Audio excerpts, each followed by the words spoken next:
Call the February Nashville Town Council meeting to order. Would you please stand for the pledge? I pledge allegiance to the flag of the United States of America and to the republic for which it stands, one nation, under God, indivisible, with liberty and justice for all. Let us pray. Again, Lord, we thank you so much for giving us your wisdom and your guidance tonight as we make the best decisions for our great town of Nashville. Amen. Amen. Now let us have public comments. We have Doretha Johnson. Would you please come forward? State your name and you have 3 minutes, Ms. Johnson. I wasn't expecting to come up so early, but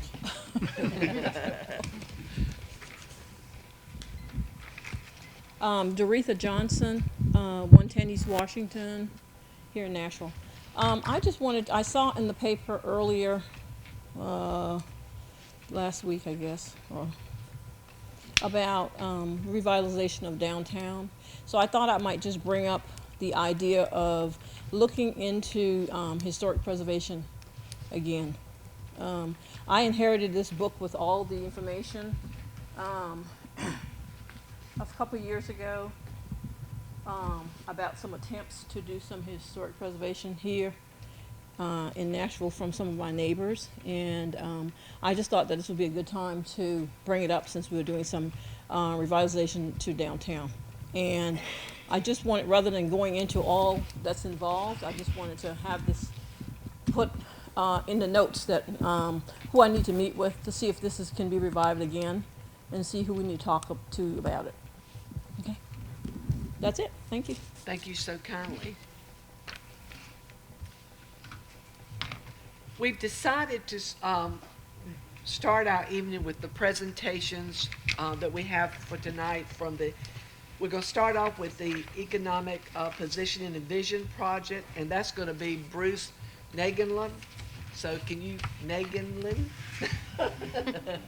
So could you please come forward, and thank you for coming.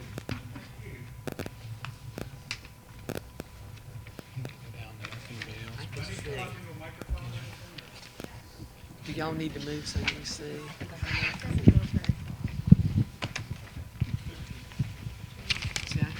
Can you see? I am Bruce Naglin, as she said. I'm with the Department of Commerce and the Rural Division, Rural Economic Development Division, and been working with the town for a little while on an assessment, downtown assessment, or townwide assessment, as well as working with some other projects, and we'll talk about those in a little bit.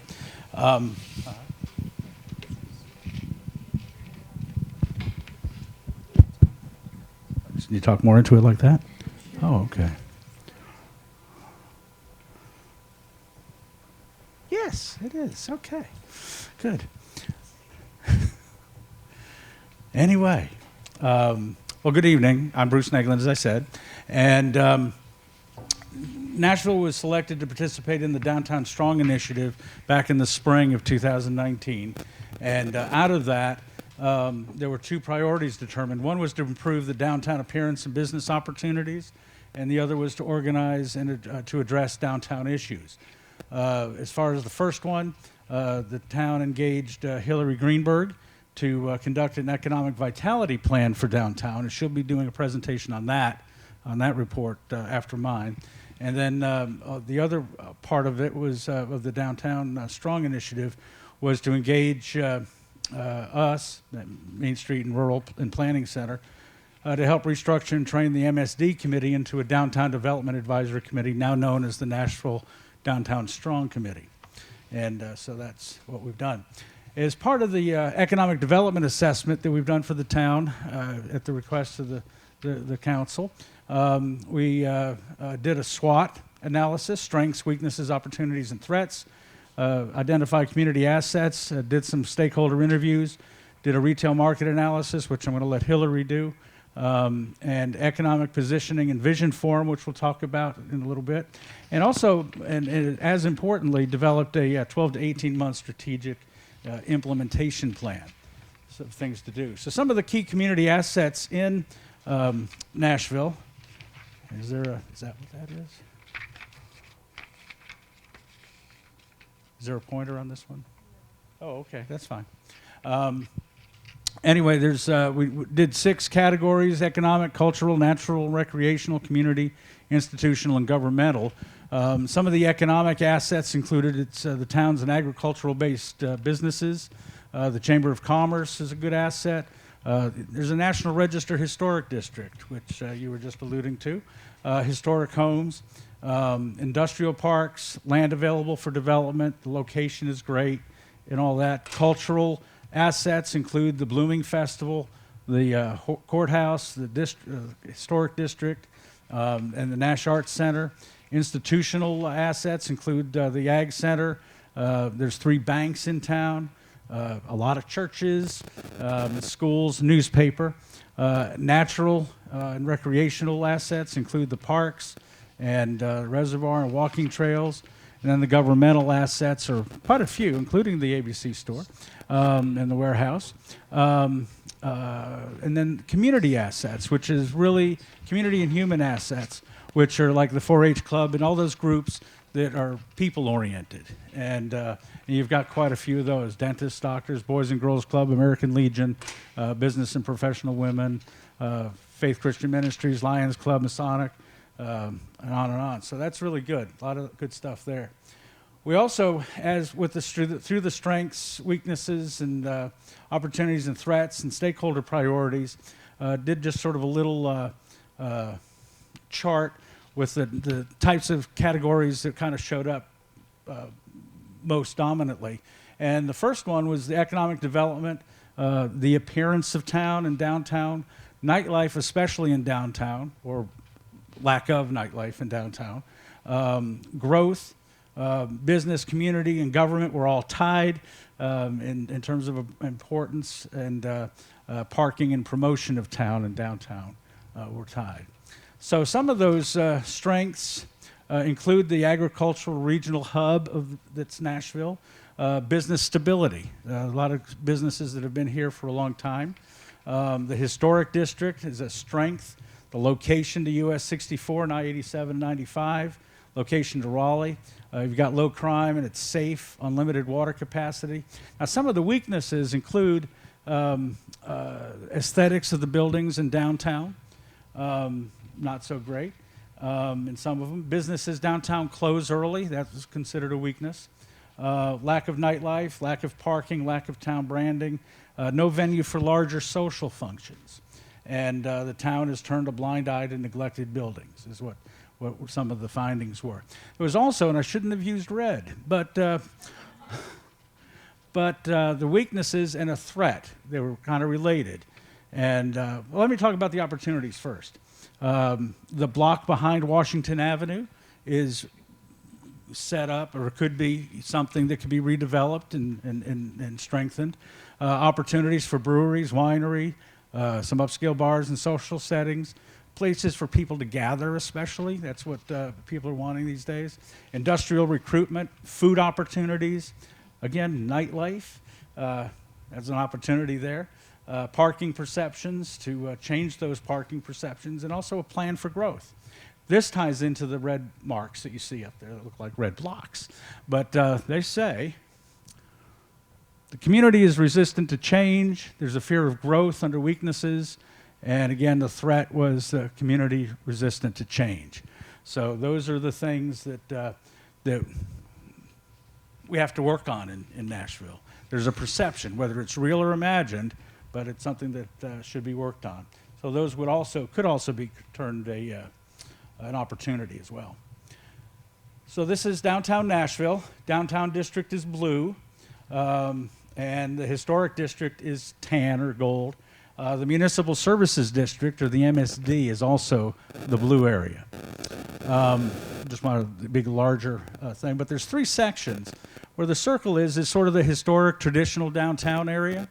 And then the next area is Barnes Street, which is sort of more of the services industrial area. And then you've got the newer part of the downtown, I guess, which is sort of the highway part of downtown. And so there's three different and distinct sections of downtown that can be marketed that way, and also designed and all those kinds of things. So those are things that will come up in time. One of the things we also discovered during our discussions, many discussions and all, is that there's a devoted love for downtown Nashville. But there's also an underlying frustration and discord from previous attempts to get things going. And those attempts have not been successful yet, or as successful as they should be. So, or as people would like them to be. So again, opportunities. So Downtown Nashville Strong, formerly known as the MSD Committee, Municipal Service District is a funding source, one of numerous tools to revitalize downtown. Downtown Nashville Strong, still under construction, is an advisory committee to the town council to manage the revitalization process. And it's structured like a Main Street committee, which has 40 years of proven success as a downtown revitalization model. It should also be addressing the council, too. But so we use the Main Street approach, four-point approach to downtown revitalization, which is organization, design, promotion, and economic vitality. The committees, as you can see in this chart, and I wish I had a thing that the doo-wop. Do you want to be my pointer? Okay. I don't know. But at any rate, the organizational chart you'll see in the center here. Oh, okay. I'm like Vanna White. Which one do I press? Oh, the red button. There we go. So the Nashville Strong Advisory Committee is here. But the committees, Organization Committee, Promotion Committee, Design Committee, Economic Vitality Committee, all are people from the community throughout town that can be involved in this process. And there's a chair for each committee who is a member of the advisory, and then also the Municipal Service District business community and property owners in the Municipal Service District. So they all feed information and planning and all that stuff to the committee, big committee, and then that goes up to the council, town council, as recommendations and all that. So we're going to have a work plan, and I'm kind of scattered around with everything, but it'll work out. One of the other things that we did was increase the board membership of the committee to up to 11 members. I think prior it had what, 4 or 5 members, or 6 or whatever, but it was a lower number. This gives a little more opportunity. Of course, I thought I turned that off. I'm sorry.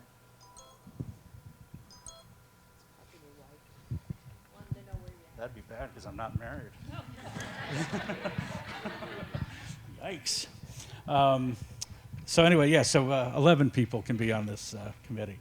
The mission of Downtown Nashville Strong is dedicated to advocate, promote, and enhance the development of downtown Nashville and to preserve the historic charm while encouraging future development. And we accomplish our mission through the proven methods of downtown revitalization, of economic vitality, design, promotion, and collaboration. And those are a picture of the pretty bylaws that we did. And so again, the committee is going to meet again in March, hopefully approve an implementation plan, develop a proposed budget presented to council, hopefully by April, and kind of move on. And that's what this is. It's sort of a part of a work plan in process. And because without a plan, we now have a strategic plan of sorts, or an assessment that's part of a strategic plan. And now we have to kind of implement that plan, or implement some of these things as we go along. And we'll talk about those in a little bit. But anyway, these are the committee members before, and hopefully this is what the committee members are going to be like afterwards. So all happy and together, singing Kumbaya and stuff. So back in October, we had an economic positioning and vision forum in this very room. Had 35 some odd people. I can't remember the exact number, but it was in the 30s. And we had 6 teams and did a number of exercises, and then came up with, each table had their opportunity to develop their own vision of the town of Nashville. And ultimately, this is what we came up with. One of the things about it, I'll read it to you first. The nation's original Nashville connects metropolitan and rural east central North Carolina at I-64, 87, and I-95. Our rich agricultural heritage has evolved into innovative industries and locally owned businesses. Downtown Nashville connects an active nightlife to vintage buildings and historic neighborhoods in the fastest growing community in Nash County. So this is what the vision is as we're projecting out, an economic development position. And these are the strategy statements in yellow: innovative industries, locally owned businesses, and an active nightlife to vintage buildings and historic neighborhoods. So what we do is we've created some, and I forget what the next slide is. Okay, the implementation plan. So we've developed some strategies and some actions to take to start moving this forward. One of the interesting things about the vision forum, though, was that every table had, or every team statement had, original Nashville in some way or other connected to it. And I thought that was pretty cool. It's the first time I've ever had everybody talk about the same thing. So I thought that was kind of neat. Shouldn't be a surprise to y'all, though. But at any rate, this is the plan, and has the vision on it. And then strategies, two strategies. Strategy one is innovative industries and locally owned businesses. And then we have some a goal and some objectives. Same thing for strategy two with active nightlife in historic neighborhoods. And all this is to get to those, to achieve those strategies. So strategy one, Nashville has several major attributes to attract innovative industries: location, 2 industrial business parks and a shell building, an abundant water supply. Marketing is going to be key to attract industry, so working with Carolina's Gateway, Nash County Economic Development, and Upper Coastal Plain Council of Governments will be very helpful. Those are good partners. Recruitment and development of locally owned businesses requires available buildings, knowing the types of businesses to target, and being able to provide services for those businesses. And so the first goal to achieve that is to attract innovative industries, creating an image of innovation in Nashville.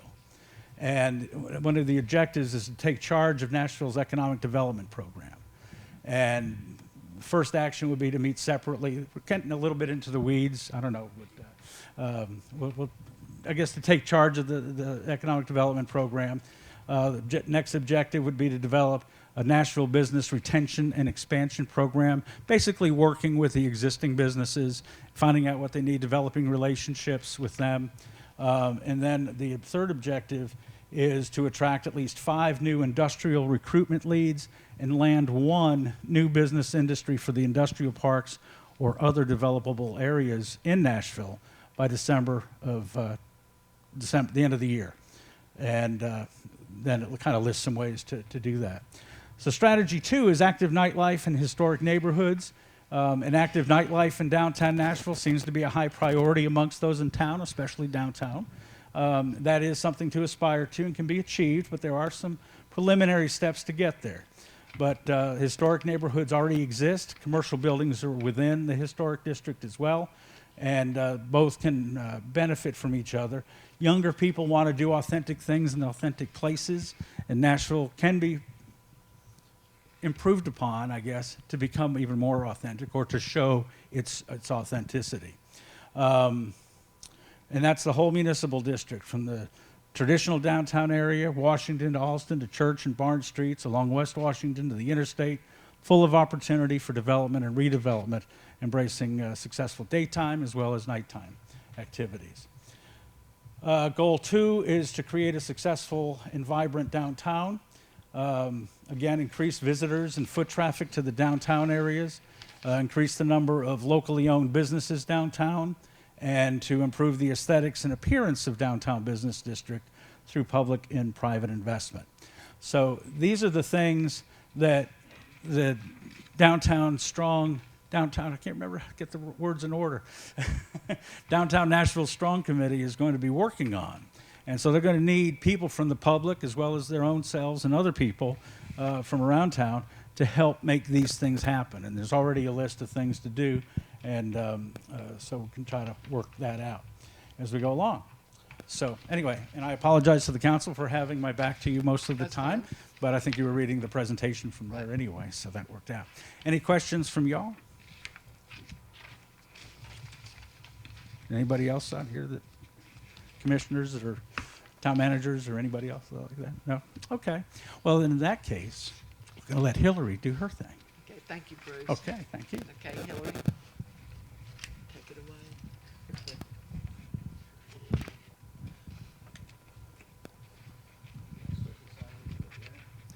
So, first, thank you for letting me come back. This is my third visit to Nashville, and it's been an interesting project, and we've got a lot to go through. We're going to go through it really, really quick because somebody talked a little bit longer than they said they would, but I don't want to keep you guys. But there is going to be a report that will come probably in the next 2 weeks. The reason that I'm here was a grant from the local, it was a local capacity grant, and Nashville received it because you had you were at the attention of the people in the state that this is a town that wanted to do things and that really was looking to make things happen. Interesting enough, I'm also doing a project in Littleton, which is just up the road a piece, and you couldn't find two completely different places, and yet both of you each got a capacity grant, so it'll be interesting to see what you do.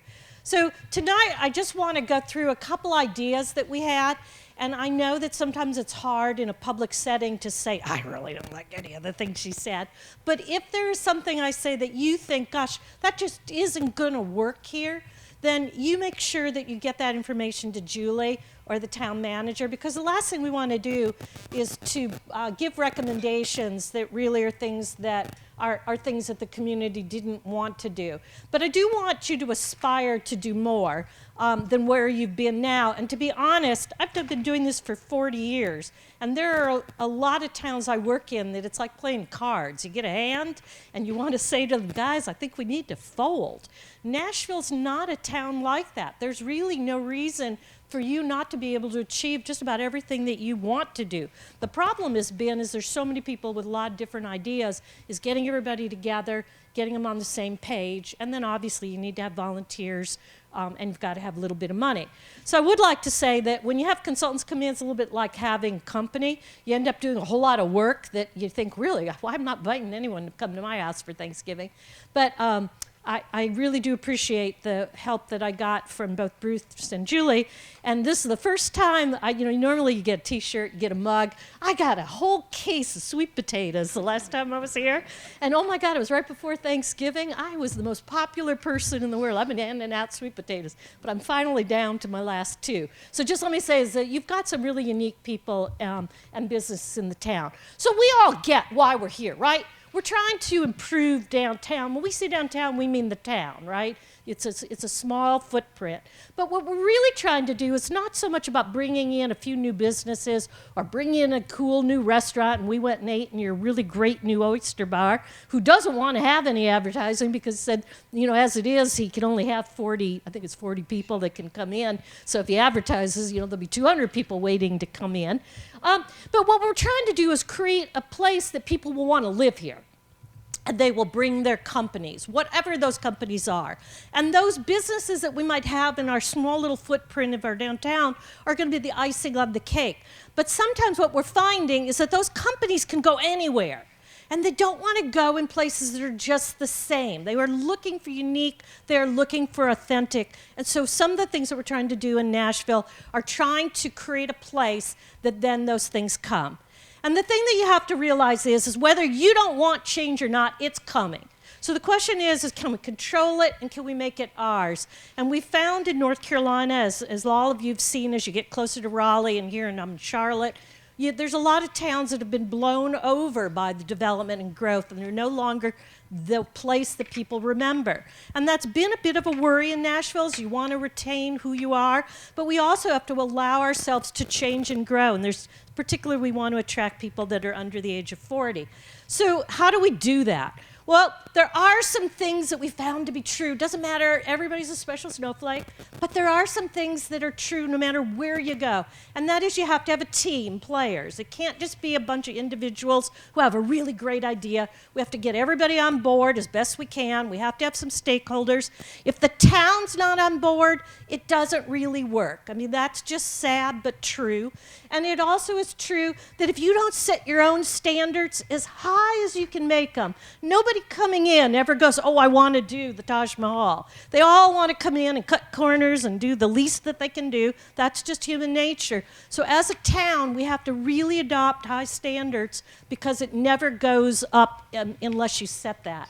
So you did in this community, you are already ahead of the game. I work with a lot of towns, and I say to you, where do you want to go? And I'll help you get there. They don't know. Well, you guys have actually been going through this process now of really thinking through, how do you become innovative? Who are you? So you're already ahead of the game. And it is true that you say you want nightlife, you want to have your historic buildings. So the question is, how do we do that? So we start with what you've got. So you're playing cards. This is the cards you were dealt, right? So we know you have some strengths. You certainly have population growing. Now, you guys all tout the fact that this is the fastest growing community in Nash County, and that is true, but don't delude yourself into thinking you're the fastest growing town in the country. There are a lot of other places, even in North Carolina, that are doing a better job than you are. You just are doing good. We can do better, but it is certainly true that retail follows housing. And that it is a much more difficult argument to make to say to come when every day you're losing 10 people. So that's a positive. You do have money on the table. There are people with money in their pocket, willingness to spend it, and they're leaving every single day and shopping all over the place, whether they're doing it in Rocky Mount, whether they're doing it in Raleigh, whether they're doing it on Amazon. That doesn't mean that because there's money on the table, a business is going to come here. But at least you know that there's dollars out there that they could. I do work in towns that there's no money, and there's no, then we're talking about non-retail uses. So we do know you have a good employment base with the county. We know it's walkable. We know that residential areas are just lovely. We know that you have some anchors like the senior center. When I went to Rocky Mount today, I hadn't been there in a few years, it was very, very, very sad to me to see how far they've slipped backwards, and how many of the anchor resources are actually here in Nashville rather than in Rocky Mount. So that's a plus for us. But certainly having the MSD, we're going to talk about that in a minute, huge tool. It's a tool. It's not in and of itself the solution. But the fact that you have this new committee is really key and vital, and that's a really, really important asset. But certainly having the county, the chamber, having a newspaper is just a huge asset in a town of this size. Let's not kid ourselves. You have challenges, right? You do have, you may think that you have a lot of affluent residential population, and maybe compared to Rocky Mount you do, but you have a pretty significant population that is older. They're on fixed incomes, and certainly lower income is a piece of your community. You certainly in your downtown have done yourself, it is hard to do retail. It is almost impossible when it's one-sided. To have not two sides of a street is really, really hard. It's not impossible, but it's a challenge. The fact that you're so fragmented, Barnes Street is part of your district, yet it has an incredibly different feel. You would not really feel comfortable getting and walking to Town Hall unless you just really are very, physically fit type person. So you have a district that's disjointed. You have hours that those guys are not going to stay open past 2 because there is no money that they see that it's worth it to them. And yet, how can you pay rent from 8 to 5, but you're only open, 10 to 2? That says that you're really not making a whole lot of money. Or you're making a whole lot of money and you can go home and play. But what it means for us is we've got to figure out how do we get these stores to stay open. But that doesn't mean you make them stay open. We've got to make there more money, that there's more people there that they then would want to stay open. We certainly know that here's the weird thing, is there's market demand for new businesses. Where would you put them? You've got 2 spaces on Main Street that are kind of move-in ready, and that's a stretch. And then you've got a couple big buildings that are vacant, and they're in no way shaped for somebody to move in tomorrow. So we have opportunity, but we don't actually have the spots. You go up to Littleton, and there's about 30 vacant buildings. So they've got a lot of inventory and not a lot of demand. So it's just, what we've got to work with. So we know that we've got some infrastructure issues, and there's been a lot of deferred maintenance in this town, and, that's just the reality of a small town. So we know, and this is important for all of you in the room who are not property owners or business owners, is vacant buildings cost all of us money. We all pay the price when a building is not its highest best use, because you can only tax the homeowner or you tax the property. And we'd much rather tax that out-of-town commercial entity than the person that's on fixed income. So having your new organization is a huge asset. It's wonderful. But and thankfully, the Department of Commerce with Bruce are going to be working with the committee to help figure out how we make it more. How do we get buy-in from the community? And there have been some incredibly good attempts, particularly through the Chamber of Commerce over the years, to try to build community engagement. You guys have had efforts in the past. We are just going to be doing that again in a little bit different format. But you guys have a history of doing things right. So, what are some ideas of how you can move forward? If you think about it this way, they fall into 4 buckets, and you're going to kind of pull from the bucket. You can't really do business recruitment until you've set the conditions. You can try, but your odds of success go up as you build a better product. So it's like selling anything. If you've got a really great product, it sells itself. So what is it? The first one is you got to think about who do you want to bring into this town. The second one is you've got to build a place that people want to be here and stay here and not go home at 2 o'clock. They want to come back in the evening. Right now, there's not that feeling. You just go home and there's other things to do. We want to build what we call entrepreneurial support.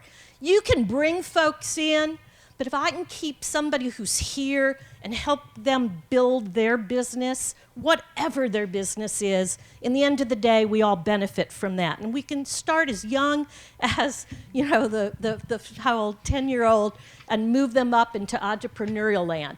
And then the last one is you can develop the properties and get them ready. So let's just run through real quick a couple ideas. So the first one is what would work in Nashville? One of the things we find across the country is restaurants, dining, food is definitely a market, regardless of the size. We all are now finding that nobody cooks dinner, they all want to go out, at least one night a week. We also know that for the town of Nashville, this is a neighborhood convenience kind of a business district where businesses are appealing to the people who work in the area or people that live nearby. A lot of folks would prefer not to have to go to Raleigh to buy goods and services. They want to buy them local, right? And we certainly know that there's another group of businesses called lifestyle. So, food. Food appeals to two different groups. One is the millennials, the young folks who like to go out and party. It also appeals to my age group who've said, I've been cooking for 30, 40 years. I now can go out to eat too. I don't want to go out and spend a whole lot of money, but certainly what we're finding is people do want to go out to eat, but we also are finding that people want specialty foods. And it doesn't have to be fancy. It can be anything from a meat locker, but certainly in an agricultural-rich community, you can have an indoor farmer's market, you can have a farmer's market of sorts, a public market, and we're seeing them across the country. We're seeing people do things like make their own coffee beans or their own breweries or just simple restaurants that used to be in an old gas station and you turn them into restaurants. We certainly see a lot of neighborhood businesses, and in Nashville, the growth market is going to be health and wellness. CBD cream, is kind of like a little exotic thing. Now they're selling it in, the grocery stores, and you're going to see more and more products like that because they both appeal to older residents, but also younger. We're all trying to stay healthy. We're all looking to be well. You certainly, things like spin classes, like cross-fitness. You would think those things all could be, in a Y of some sort. But you guys, again, we don't have a whole lot of those uses here in Nashville, and you certainly could. So lifestyle businesses appeal to your interests. Has nothing to do with your income, Doesn't even really have to anything to do with your age. It has to do with your hobbies, your passions, the things that you matter. Think about wild bird seed. Like, I mean, birds feed themselves, and yet there's a whole industry around buying seeds. Why? Because people like to see the certain kinds of birds. Pets, you know, people spend enormous amounts of money on their animals, more than we do on ourselves. Spas, you know, where you'd go to do certain kinds of massages or where have you. Those are all examples. How many of you have seen the axe or been in an axe throwing business? That's the hot new rage right now. Like, who makes these things up? But it comes from this notion, and it's particularly women. Groups of women like to get together at night and do something, and it turns out women are better axe throwers than men. Like, go figure. So you have a beer, and you throw an axe, and it costs the store owner hardly anything. I'm not sure about the fire marshal, whether they approve, but you see these kinds of things, and you think, really, is that possible?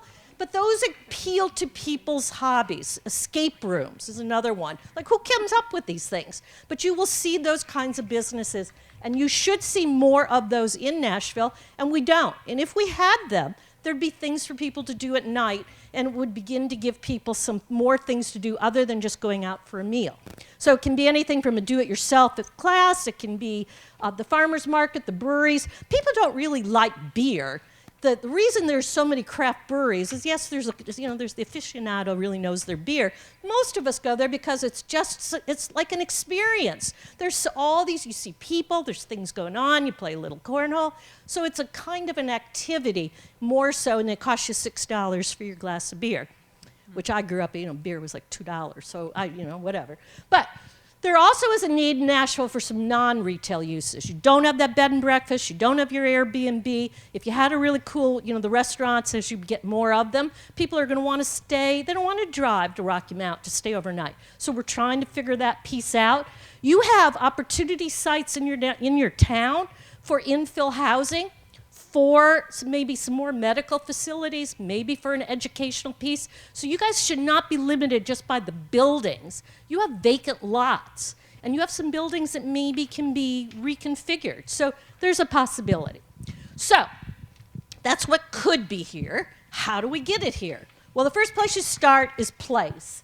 Place is a weird term just made up one day, but what it means is that you feel something about the place you live in, and you have a connection. I mean, this whole Instagram moment where you actually drive and you go take a picture somewhere, that didn't even exist 10, 15 years ago. Now you can't take a road trip without stopping to have your picture taken in front of some, I think actually it's kind of like, remember the old Route 66, the ball of twine, and everyone would go do that. But we see that in all communities. You have some good examples in your town. The courthouse is an overwhelming image. It is so overwhelming that it actually is a problem, and we'll talk about that in a minute. But the courthouse is the defining image. When people say, what is Nashville? It's the county courthouse. I feel that you are much, much more than that, and we have a bigger story we could tell. But the event that the Chamber does with the Blooming Festival is an example of an image that they are changing people's perception, and it is an event that has people know what they know. You've been doing it for a really long time. The Christmas bike parade, Washington, the streetscape when the county came in, that sets a tone for how people see, they think Nashville's pleasant. If all you ever thought of Nashville was just the sidewalks in front of the courthouse, you'd say, yes, it's a lovely little town. But if you walk behind it to church or to Bodie, you would go, not quite so nice. Why are we the stepchildren? Why didn't we get sidewalks? So you have those kinds of issues. But certainly those are good examples. So what could you do to change image? Well, you could refresh your brand. Just to think about it, and this is a town issue, it's not my thing. I'm not actually a very good designer, graphic person, but I think that when you think about, like, Shelby is a good example. Shelby's a sleepy little cotton, tobacco, textile type town, one of many, and they changed their image with the Earl Scruggs Museum, and they've put a focus. Their focus is art and soul, and that resonates, and it's real, and it's authentic, and it is in their streetscape, and it's in their buildings, and it has gotten them some really good play. You also can do, so a logo tagline, you also can change image through events. So the thing about logo is you're calling yourselves the original. I'll just tell you now, you're not. Original in itself, it's like saying I'm the gateway. It's kind of a generic term. And I'm not saying you have to change it, but it would be worth having a conversation with some people who are far more brilliant than me to talk about how do we define it. And I'll give you a good example. I worked in the town of Statesville. For 5 years, I kept, what should our logo be? We were on 77 and 40. Statesville, what does that mean? It doesn't mean anything. So they finally thought about it, and they go, well, what we are is where it all comes together. Yeah, 7740, it's where it all comes together. And all of a sudden, it just kind of clicks. The town of Rutherfordton, little tiny nowhere town, the middle of the mountains, they're the original. They call themselves the original. Well, they realized, though, it's where the gold a coin was minted. So they just put those two together, and all of a sudden now it's on the garbage trucks, it's on everything in that town. We are the gold, the minted original. And it just changes how people think. So not to belabor it, but I think it's worth having a conversation at the town level. It is not a corporate seal, and I don't think that your corporate seal needs to be the county courthouse, is our picture, just saying. But, what else can you do? We don't want to take away from the Blooming Festival. That takes a lot of sponsorship, a lot of volunteers, but it wouldn't be very hard to do a whole lot of really fun, funky, little tiny events that begin to get people saying, wow, Nashville's kind of a fun, cool place. It's not a boring, you go home at 2 o'clock, it's just the county courthouse. So what could you do? You could do things with the eggs. I mean, oh my God, eggs and sweet potatoes. It's a match made in heaven. We could have pie contests. We could have egg throwing. We could have egg painting. We could have people dressed up as the little, the sweet potato like Mr. Potato Head. I mean, you could have so much fun with this. And you're like thinking, what does that have to do with economic development? It has everything to do with it, because you are not going to get, there's a couple people here in the room that are under 40. Trust me, those folks are not moving to Nashville until they see that this is a place that they feel like it's a fun place to live. So it would be something to do.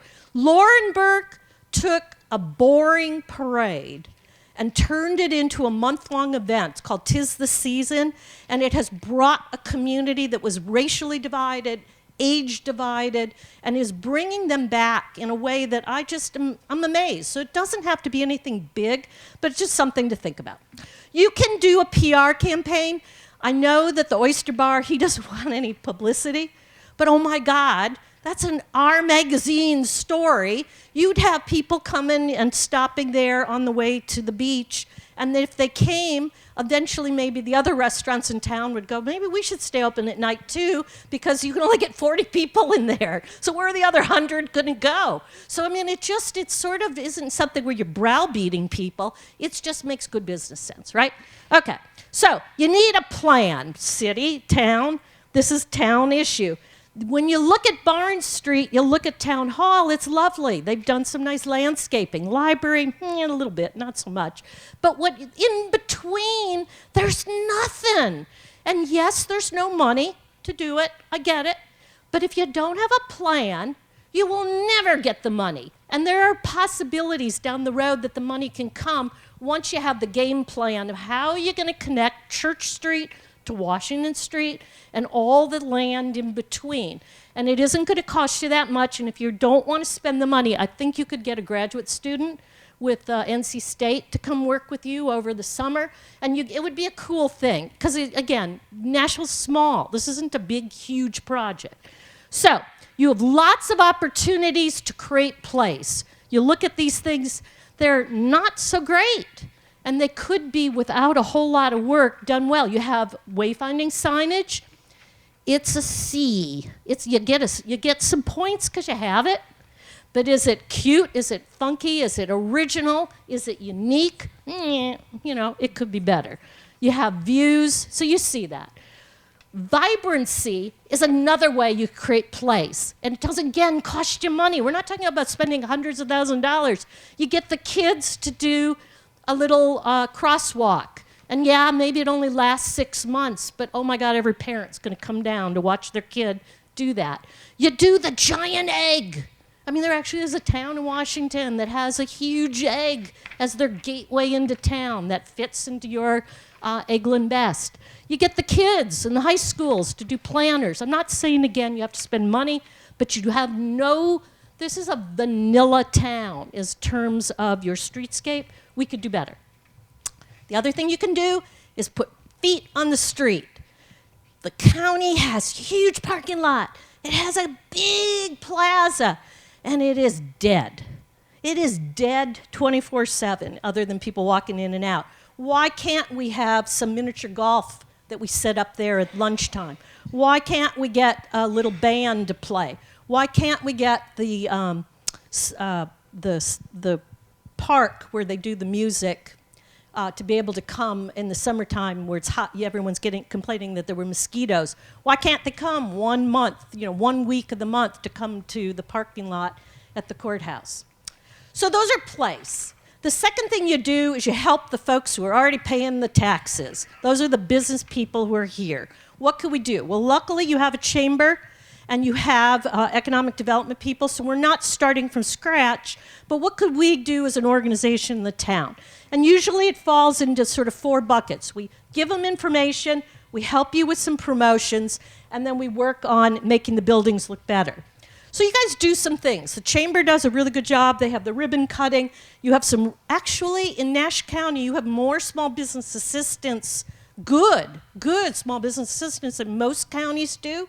And a lot of it, is through the Nash Community College, SBDC. But you got some programs out there. Do people in Nashville use them? Probably, maybe, a little bit, maybe, I don't know. But we could do better. So here are my recommendations. First thing is, we do not know what the county employees think about downtown. Where do they eat in the lunch hour? Where do they go when they leave? What would they buy? What would they use? What services? Do they want shoe repair? Do they want a chiropractor? That is your main anchor for downtown, and yet they remain an enigma to us in terms of those, I'm saying us, the business community, as far as what they want. So we could survey them. We could also survey and do focus groups with people that live in the community. People get treated differently sometimes based on how they dress and what they look like, and we want to know how they feel about the downtown businesses and restaurants. And again, when I say downtown, I'm talking town. So the other thing you need to realize is your facade of a building is your billboard. If you would spend money on 64, you darn well could spend money on the front of your store because you have 7 seconds to capture somebody's attention. So look at that little, that's another town, but it isn't much different than Nashville. And how hard would it be to really get some of the buildings, especially the 1-story buildings, to have an exterior that really reflected the interior space? And you go, well, but the property owner won't do it. Well, then the tenant should. Well, I don't have any money. Well, we got to do something about that. So one thing we could do, and this is again town, is you could have what we call facade grant program. Doesn't have to be a big amount of money. And what you're really doing is saying, I know you want to do something anyways. I want you to do it this week. Don't wait 2 years. And we're going to give you a couple $100 towards it because we know that historic buildings, we have a lot of little red tape. You can't just do it any old way you want. So the facade grant. Elkin does one, and there's a very small town. Warrenton's doing it, and they're doing really, really well. The other thing you can do is you activate your windows. You've got some non-retail uses on Washington that have terrible windows. Like one, I had to actually peer in, try to figure out what kind of business it even was. Well, if they don't need the window for their own company, that's fine. But we need that window to reflect something because the other stores that are in that area are losing business. So we can work with windows. There you can do things as cool. The world has gotten so much better now with 3D printing. It doesn't cost much to do all the fancy custom kind of signage that we used to now, cost tens of thousands. These can be done really, really cheaply. We can do the backs of buildings because, frankly, people look at your butts, not just your fronts. But people don't seem to realize that here in Nashville, so we could do more. You could get artwork. You've got the Nash Art Center. who have talented people. If you said to them, I don't care about my window, could you do something? I think that you could do some partnerships, right? Or you could just camouflage. So the other thing is you do have some good businesses, and interior-wise, they're making money. But if they would rearrange their merchandise, if they would spend a little bit of energy, they could actually do a whole lot better. And that's hard, because you don't want to mind somebody else's business, right? But we could work with them. So all these things that I'm touching on will be sort of in the report, as these are things that you could do through the MSD, Nashville Downtown Strong. So the other thing you can do, you do events to bring everyone in the community to come. That's great. But sometimes businesses need to bring key business groups. Shop local. The chamber does a good job of that, of promoting the Saturday after Thanksgiving. Shop local should be every day. And in small towns now, there's people beginning to realize that if we all shop everything we buy on Amazon, eventually there's going to be nothing left in our town. So there's this sort of kind of a coming like back around where people do want to shop and support it. But what are you doing for the retirees? That's a key market segment.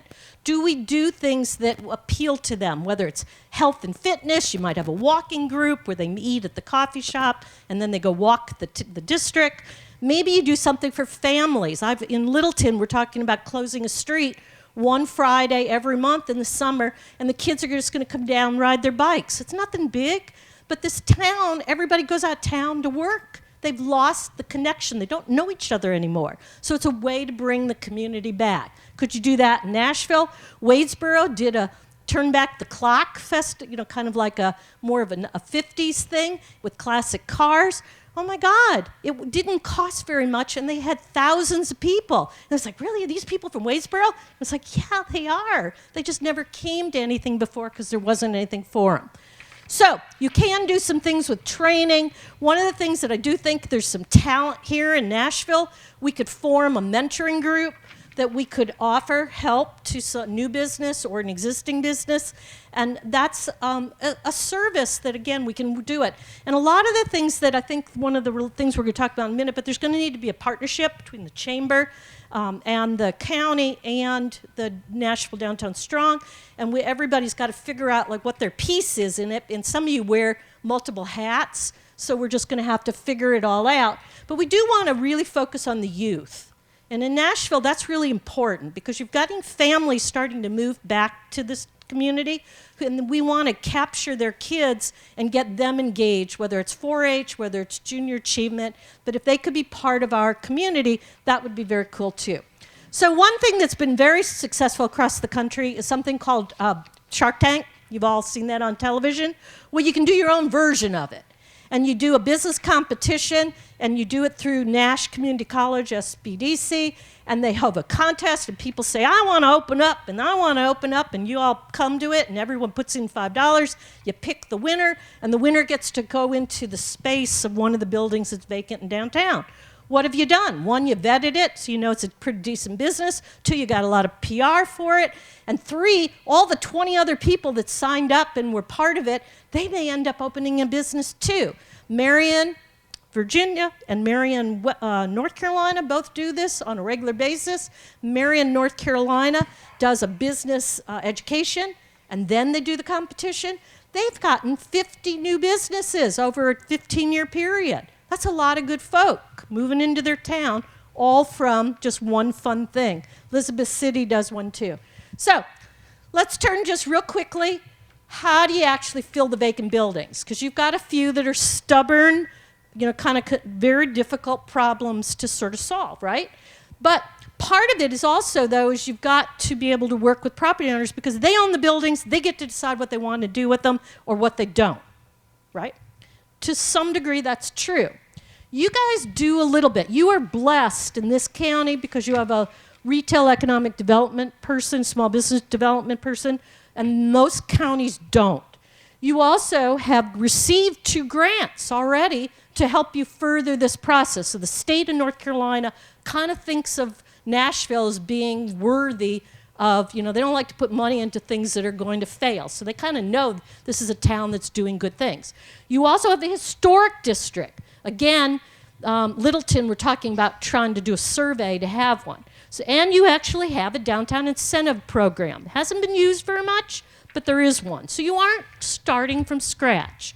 First thing you need to do is we've got to get this database finished. We've done pieces of it. It's in various forms, but now, again, you also have the city has a planner. So with Julie's help, we can get all this information because you don't know what you have available, at what condition, and what rent, and for what price. So we got to get that piece done. Then we also need to talk to property owners.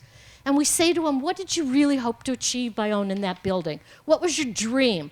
What is holding you back? And for some people, it's, I inherited it. Don't want it, can't get rid of it, couldn't sell it, my life depended on it. Others, it's, oh my God, no, it's my retirement. I'm going to make $1 million. Everybody's different. And you can't work with everybody, but we can work with a few. Money motivates. Sorry, but it's true. It doesn't, and it motivates people who actually have money. They don't need it, but they like getting it. So what could we do to sweeten the pot? Well, you do have your tax credits, they're not being used. So we've got to get that information out to people, explain to them what a tax credit is, how it's money that you don't pay the state or the federal government, and how could I benefit? You could do that facade grant. You could just do $200 and say, we're only going to do little grants to just do signs. We're just going to do rears of buildings. You don't have to do a traditional one. You also could do vibrancy grants where you say to folks, if you have a really cool idea for a new mural or something, we could do it. You also could get a group of folks together to buy buildings. Instead of one person, get a group of folk. You also could start talking to particularly some of the owners who've been vacant buildings for years to get them to donate their building. So again, we'll talk about all of this in the report. The two things I would like to suggest is that you guys could make it more painful for somebody to do nothing.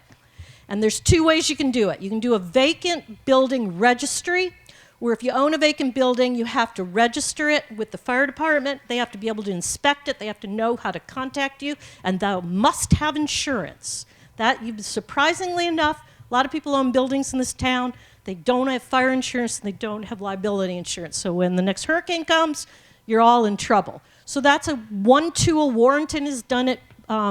Eden has done it. There are lots of communities we can give you examples. If you want to tighten it up a little bit, you can do more of a code enforcement, and there's some other things that we can talk about. But a vacant building ordinance isn't very difficult. The fee that they pay covers the inspector to be able to go in and do it. So you can do some marketing. You can do more fact sheets. You can certainly have a website, and we need to talk about whether the website should be through the town, through the municipal service district. We'll give you your own page, or do we set up a brand new site and we call it Downtown Nashville Strong? But we need to have a website where we say, here's what's available for rent, for sale. Here's all the cool things that are happening in our town. Here's the incentives. A lot of towns have done some really cool things with creative signs. You've got some pretty lousy signs. You stick a sign in the window, say, for rent, call this number, call the number, and it's like disconnected.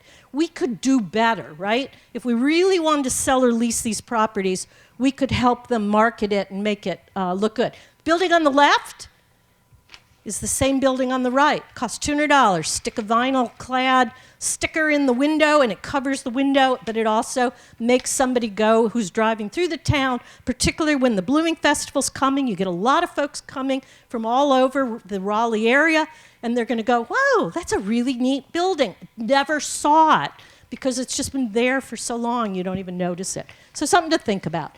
Tarboro has been doing investor tours where they invite people to come in and look at their buildings. We could do that. We could do it with the people in the region. You can put it on your website.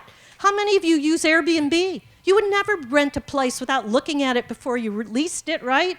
You can put on your website an Airbnb of downtown Nashville and show people different sites. So there's just lots of little things. Nothing I've talked about is insurmountable, huge, or complicated. It's just there has never been a group ready to do it. So I think the time is right. So you also can get a group together and generally the breweries are the ones that everyone, I'll do that one. But you can put together a team, and we can start canvassing. Now, Roanoke, Rocky Mount doesn't really have a lot of good businesses to recruit from, shockingly. But there are, in the region, there are some businesses that are out there. We can look for them. We can ask for referrals. We can try to go talk to them and say, hey, did you ever think about Nashville? I'd love to come to Nashville. I didn't think there was anything available. What do you mean? We can find you a spot. So there is a conversation that we could have. You certainly can look for new businesses. You can go to the farmers markets. You can go to some of the pop-up shops and the business fairs, and we can talk to them. I'd like to leave you with this. You can do all of this, and it's still not going to be enough. You've got some tricky little problems with some buildings that are owned by one person, a couple of them, and you also have some projects that really would make a difference if we could get them. So what my suggestion is somebody that with the committee, if after you interview folks, find 2 property owners that say, I do want to do something, but I'm cash poor. If you could help me, if I could get a grant, or no, I really want to sell. If you could find me a buyer. But if you guys could find 2 property owners willing to enter into an agreement where the committee could focus on and work, you could begin to move forward. I think there's a couple key projects. Certainly the one across the street with the pharmacy. I know he wants a lot of money for that, but that'd be such a cool indoor farmers market, public market, kind of indoor, kind of thing like that, of kind of a co-share. You certainly have some buildings on the side street, and you certainly have the furniture store, which may or may not be salvageable. So we have to, talk. And again, it's the owner we have to have a conversation with. You have possibilities for infill. You could do in this town actually new construction. You look at that and you think it's just a hole. It could be a new building. And you certainly could be maybe a community center that this town really needs. And some other things like that. So I think these are my wish list. If I could give you for Christmas and I was Santa, I would make sure that you guys got in your stocking this year, you got a brewery, because once you get a brewery, everyone thinks you're just something. Certainly a farmer's market. I would start with the outdoor, but indoor would be preferred because you could do it in the wintertime. Yeah, Rocky Mill is, they're competing with us, but that's a different creature. It has a very different vibe than what I think we do in Nashville, and I think it would appeal to a whole different group. Certainly a pop-up store. How many of you guys have ever been in a pop-up shop? They're curated, they're different, and it's a way for a lot of little teeny vendors who could never have a storefront.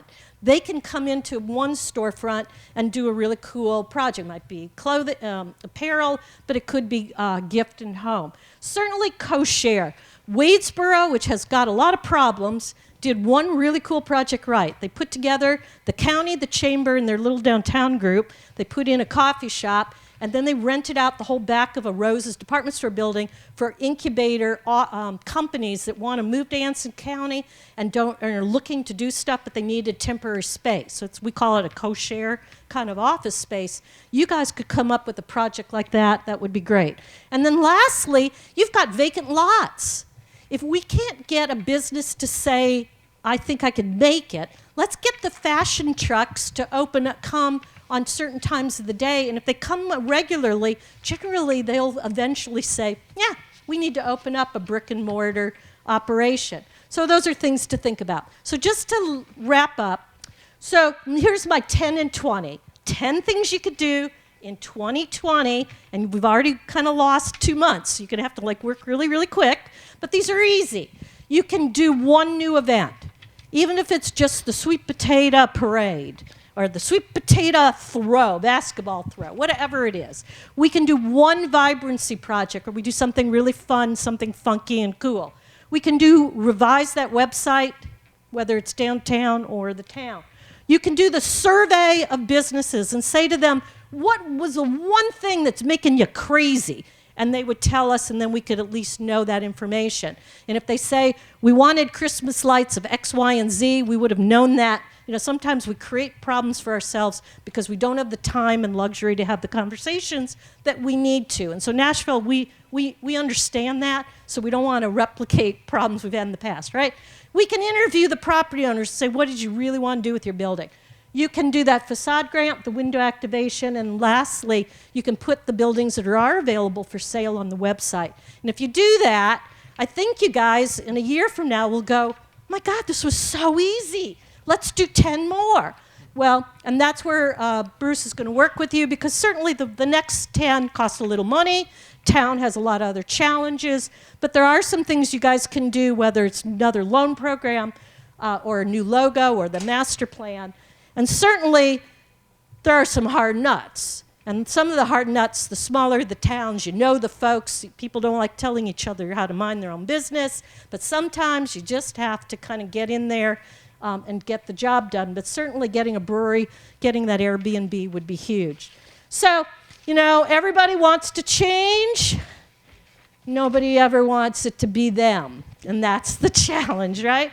But I think that as a group, if you guys keep working, you'll be on the way. So I've talked a little bit longer, and I know they've got a whole long evening. So questions or comments? If there are things that I said that you just think, no, she's got it really wrong, make sure you tell Julie, and you won't hurt my feelings at all. If you have a brilliant idea, I'm really good at writing it into my report, and I'll say it's mine. So feel free to share. But is there anything that we covered tonight that anybody wanted to just want, you know, anything that I need to know quickly? Okay, thank you guys. Just a couple last comments. I think, anybody feel hopeful? Sure. Yes. I mean, why not? It doesn't cost anything to raise your hand. But also, anybody feeling overwhelmed? A little bit, right?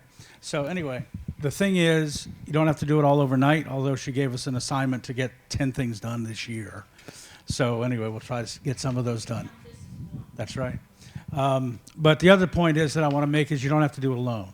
We're going to work with the Downtown Nashville Strong Committee and get that really activated and going. Hopefully some of you will be on that committee and certainly on the other committees that are part of that and get that thing going. But also I'm here, and I'm a resource that will be able to help with some of these projects and all those kinds of things, as I think the council knows. And yes, I guess as far as I know it is, yeah. So I think March 17th, I have 8 o'clock in the morning. Okay, we'll find out. Anyway, we'll figure all that stuff out in the next little bit. But anyway, I'm not going anywhere. I'll be here on and off, you know, but helping with you. So anyway, I just want to say thank you for letting us have that. Thank you for giving us a whole bunch of time. And hopefully you'll be able to adopt these things, and we'll see you real soon. Thank you. Thank you.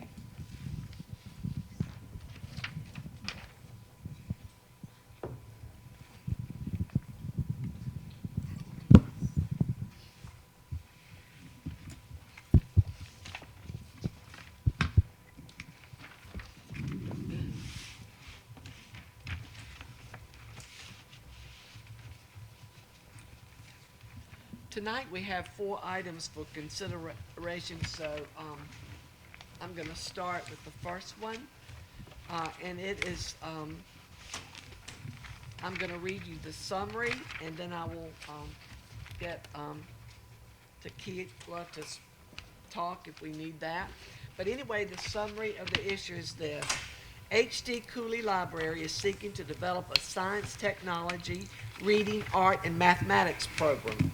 The program will help children and young adult patrons stay current with their fields of education.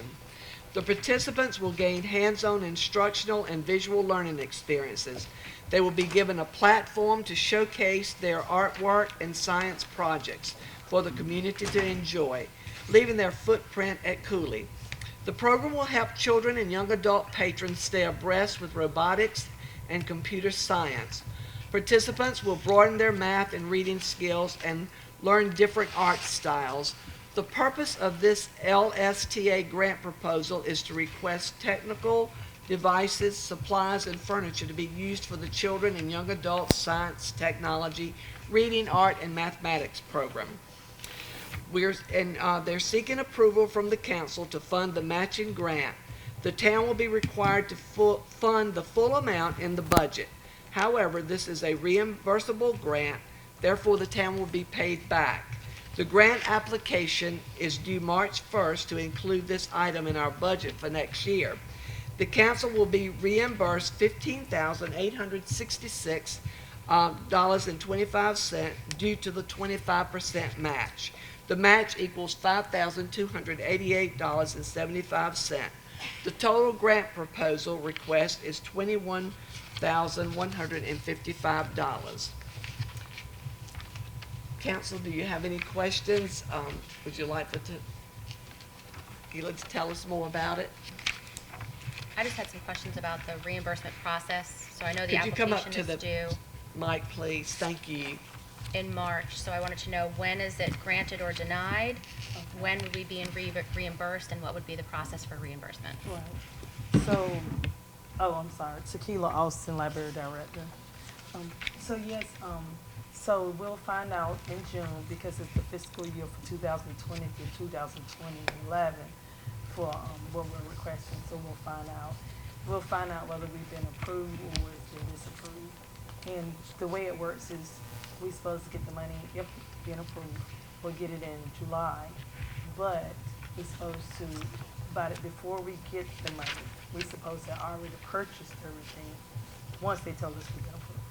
And then we'll get reimbursed. So they give us it's like a month window, if you will. Like June, they'll let you know.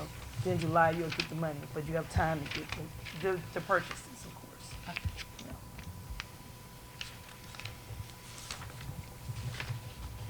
Yeah. Any questions or input from the council?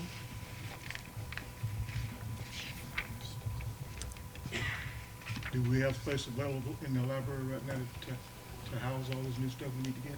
Okay, so I've been working on that. So this is why I didn't request such items like a 3D printer. A lot of libraries are doing similar programs such as this. I try to get things that's not that big of items. And we do have a room right now, because I just changed over some space in the library, that I can house some things, like the smaller items. And that room is actually between my office and another staff office. It has like a counter space as well, and we can lock it and all. Do I hear a motion from the council to approve the grant application? I move to approve the grant application. A second. Is there any discussion? If not, all in favor, make it known by saying aye. Aye. Oppose? No? Okay, thank you. Thanks, Tequila. Thank you so Proceed much. with the grant. Thank you so much. Our next item of concern is the renewal of membership in the Down East Home Consortium. I'll read a summary of that for you. The town of Nashville is a member of the Down East Home Consortium, along with many of the municipalities in Nash and Edgecombe counties. The organization receives Housing and Urban Development, HUD, funding to address the housing needs of low-income families in its member communities. It has been many years since the consortium has done a housing project in Nashville, and none are proposed at this time. The town's latest 3-year enrollment in the consortium will be expiring soon, and we will have the option of leaving it. Since we have had very limited participation in this consortium, the town manager recommends that the town withdraw. Do I hear any discussion? Is it costing the town anything to be a member? Not to be a member, but if you're to participate, then, there's a match required for whatever home money you might receive. So How much- now for the residents in Nashville that wanted to participate in this, we go through the county? Go through the city of Rocky Mount. They are the lead agency in the consortium. We go through Rocky Mount. Yeah. And if the other towns that are in the consortium don't have projects, well then, those that do can use their money, but again, they have to match it with their own. And weren't we 3% or something? Yeah, if you look in the agreement, I think, Yeah. on that page 4 of 22, Nashville is 3.02%. Do you know what the last time we participated, I mean, actually got money, a grant? I do not, Louise. Tina, do you have any recall on that? What's the question? The last time we participated in this, Several years ago, we had 2 projects, and they did not see the need to do them. They used the money themselves, so we haven't received any money from Rocky Mount in years. and Mayor, also I would mention, when I was with Nash County, we had some of the same issues, even the Really? county. We went several years with no projects being funded, so I would say that I would agree with this recommendation. Thank you for sharing that information. So do I hear a motion that we exercise the town's right to withdraw from this consortium? So moved. Do I hear a second? All those in favor, let it be known by saying aye. Aye. Aye. And opposed, no. Thank you very much. Moving right along. Okay, the next item for consideration is North Carolina General Statute 105-369 requires that tax collector report to the town council annually the total amount of unpaid taxes for the current fiscal year that are liens on real property. Upon receipt of the report, the council must order the tax collector to advertise the tax liens. The tax collector requests approval from the town council to advertise during the week of March 2nd. The advertisement will combine the real property tax liens to include any assessments and special district taxes thereon. So, Yvette, would you like to share with us the report on our unpaid taxes for the 2000 through 2000? It was 2009 through 2019, wasn't it? Yes. We aren't required to provide all of those years, but we wanted to provide that Okay. for your convenience so you can see. And by the way, let me introduce to you Yvette Hinton. She's been with the town for almost 20 years, since Yay, 2000. Yvette. She's been our tax collector since 2012, so I'll let you meet her. It's nice to meet everyone. Since the last report was given to you, the tax amount that was shown for real property has now dropped to $83,001.57. Would you repeat that? 96%. Could you, the mic, we can't hear you. I'm sorry, honey. can you That's hear me now? fine. I'm sorry, is that better? Much better. Okay, I'm sorry. Yes, since the last report that was given to you originally, the rate has now dropped down, or the unpaid balance has now dropped down to $1.57, which represents a 96% collection rate. And this is for real property, And what was the percent rate? 96%. Okay. Mayor, I have a question. I noticed that your plan is to advertise the week of March 2nd. Is there any consideration being given, Yvette or Sam, to trying to do something prior to advertising in order to do some collections? Some of the higher ticketed items, I know there were some taxpayers that were $1,000 or more, maybe letters. Have letters gone out, anything? We have already sent the letters. We went ahead and sent those out in the beginning of February. I believe that's why our collection rate has boosted so much in the current month. Okay. Anyone who's who's able to be on debt set off is on debt set off at this time. Good. We are considering some other more aggressive methods at this time for debt collection, but we are required per the statute to advertise these. Absolutely. Some folks have come in and requested payment plans from us, and those we would request that you let us exempt those from being advertised. Okay. Sam, have we done anything different to some of our patrons, I guess you call them, that have been delinquent for the last 3 years? We've got a bunch of repeat offenders up here. We do. Are we doing anything different to them? Are we squeezing them a little tighter? Well, I've got a suggestion. I see several businesses on this Right. list. One of my suggestions, just as a measure, we write it into our policy that we don't do business with businesses who owe us money. You know, that's just one way, but we are looking into more aggressive methods of collecting some of these taxes. We've had Did you have any ideas, Larry, that you thought of that might, Do you think a letter from our attorney would boost them a little bit more? It's possible, and I know, I'm not sure, Ms. Hobbs, if you, know about this, but the county may use a collection agent. They may have a collection agent. Well, I've heard that, maybe using a collection agent. I'm might not help. sure on the tax side they have for other revenues, but I'm not sure on the tax side. But they do usually have staff dedicated to phone calls and different means of trying to collect. So. Okay. But now, obviously, we've had some payments since this report was printed, so this Yeah. will not be the actual report that goes to the paper, it will be revised, right? That's right. Okay. Any other questions? I was excited to hear how much you collected since that was good. If not, do I hear a motion that we accept their suggestion of the order for advertisement for unpaid taxes? Do I hear a motion? Do I hear a second? All those in favor, any discussion? Also, those in favor, let it be known by saying aye. Aye. All those opposed, no. Good. Moving on to our consideration number 4. The summary of the issue is this. The issue being considered is a response letter to the local government commission regarding the fiscal year 18 through 2018 through 19, 18 through 2019 audit deficiency. And I'll just turn this over to you to discuss this, because I think what you're going to say is in the summary.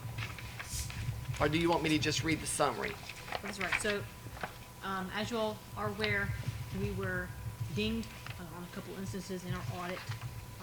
It's happened before. This is in the first fiscal year. This is something that the LGC takes very seriously, and so we're also going to take this very seriously and correct the issues that were found moving forward. And my goal and my plan is to not only correct these issues, but I want to create a standard of excellence in our department. And so that's what I believe the plan that I've outlined in this letter demonstrates for us to do. And that's what we want you to do. Do we have enough checks and balances? Well, when I came, probably the answer is no.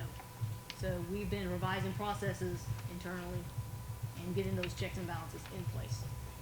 Reconciling statements seem to be a problem. Is that straight? It had been a problem. So we are now reconciling those statements, and it's not just only the statements, it was several other issues on the balance sheet, several other reconciliation, accounting wise that needed to be done, haven't been done in years. We're working through those one at a time. Are we current now on reconciliations? Yes. And something that was pointed out in our original letter was that vacancy of a position was not an excuse that they thought was worthy. So I do appreciate that you are now properly training everybody, making everyone accountable for their work, and empowering them with knowledge. So thank you. Yeah, thank you so very much. Are there any other questions? Just a comment, Mayor, I read through the letter, Sam, that you addressed, and I think there have been more than sufficient processes put in place to make sure that things are in good order, and I feel like the local government commission will be pleased with seeing this response. Good, thank you. Is the purchase orders situation straightened out? Purchase orders? We had, I don't know if, Larry, you may remember, we had a real problem with purchase orders at one time. What was the issue? Everything had to be pre-audit. pre-audited, and we didn't have the use of credit cards and things like that, and so there was like a 2-week turnaround process for someone to get, their tire fixed or. So one of the issues, especially with purchase orders and the pre-audit requirement, there is a new exemption if you have a certain resolution in place, which we do not have, so we need to get it in place. It's a credit card transaction resolution that we've got to have on our books. That exempts credit card transactions, payroll transactions, certain ACH transactions from requiring that pre-audit stamp. And so we are using credit cards. We have our payroll on direct deposit, things of that nature. So we've got to get that resolution in place. It's that item and a few other little items that we're working through to correct. So you will see a resolution drafted up and come before you. Sam, did you want to mention, maybe since we made the popularity list with the local government commission, we may have some of their people coming in and observing our activities in the future in the finance department? So the issue is that these findings were operational in nature. They were not like a math error or something like that. And so this is something that the LGC takes it a little bit more seriously. And so I spoke with them. They may suggest that they want to come and come and physically come on site and observe our processes physically before they're comfortable releasing us from this. The other issue is, if we're considering debt, any sort of debt financing for any big projects, we have to get this matter straightened out before they will approve us for any debt. Thanks, So Sam. just beware, it could happen. Yeah. Sam, I would hope from this point on that if we have LGC or anybody else, because we just had a review from our auditor, and none of this stuff comes up. And if in the future we have any deficiencies or something like this, please let us know. Because letters like this, I didn't enjoy getting it. Well, my goal is to not have any deficiencies, I but don't want if anything arises, I'll. Thank you. Thank you. Any other questions or input? If not, do I hear a motion that this letter of response is approved for Sam to send? So moved. Any second? A second? And so you all the council has to actually sign the letter. Yeah, we'll So I sign. had given Lou a copy of that, so we'll just need to make sure we get that. Okay, out. so we need to go by and sign that. Yes, ma'am. We need to go by and sign, or do you have it with you tonight? I had a copy to Lou, but She's we'll not get here. you a copy. Okay, that'd be great. All those in favor, let it be known by saying aye. Aye. All those opposed? Motion carries then. So I think we've covered everything on our agenda. Are there any comments from any of the council members? Yes, Mary, and I wish we had done this maybe before they left, but I really do appreciate Hillary and Bruce coming tonight and sharing the information with us. I'm very excited about the possibilities for Nashville and seeing where we might go with getting our downtown and the area of the town in the municipal service district developed. I think that we're just sitting on a real gold mine here to do some new things and to help some existing businesses as well as to encourage new businesses. So I really appreciate them coming and doing that. Anybody else? The taxes, even though 83,000 has been paid just recently, we still have about 189,000 that we could use, right? We could collect. Well, That's so 3 police cars outfitted and a little more. So, I mean, that's real money that the town needs to recoup if possible. Maybe we could put that in the letter that we send out. You give it real meaning. Yeah, it would. Yeah. Well, we just hope that will get their little letters and whatever, and we'll pay their taxes. But yeah, the presentation, I grew up walking the streets of Nashville, so I'm excited about the things, and we've got such good people downtown in the businesses that we have, the banks, so it is an exciting time, I think, for Nashville. And we're such a great little friendly town with wonderful people. Do you all agree? Oh, yeah. So anyway, if there's no further comments from the council, our meeting is adjourned.